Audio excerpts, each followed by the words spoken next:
Hello guys! So for today's video, we're going to make a DIY paper mache or also known as taka. So before that, here are some materials that we are going to use to make the DIY paper mache.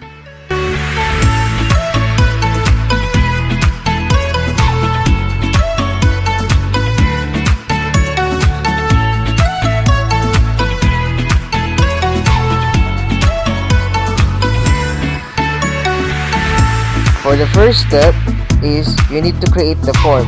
In creating a form, you can make a form with balloons, paper towel rolls, newspaper, cardboard, plastic bottles, paper cups, egg cartons, pie plates, or anything else.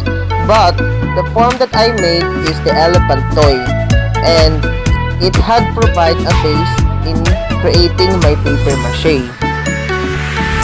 In this video, I had already tear up my paper and magazine into pieces, and I already made my gaw-gaw paste. I dip one strip of newspaper at a time into the gaw-gaw paste.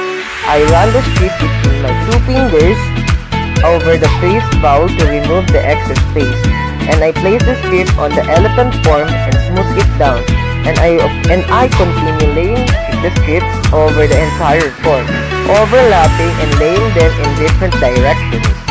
Once you've covered the form, let the project dry completely before adding another layer up to 24 hours. Apply at least 2 or 3 layers of paper mache for a solid finish. If you use flour paste, cover the extra and place it in the refrigerator for up to 3 days. For step number 3, paint or colored or decorate your taka once the project is dry. You can decorate it into creative and innovative ways using different kinds of paints and other designs that could fit in your paper mache.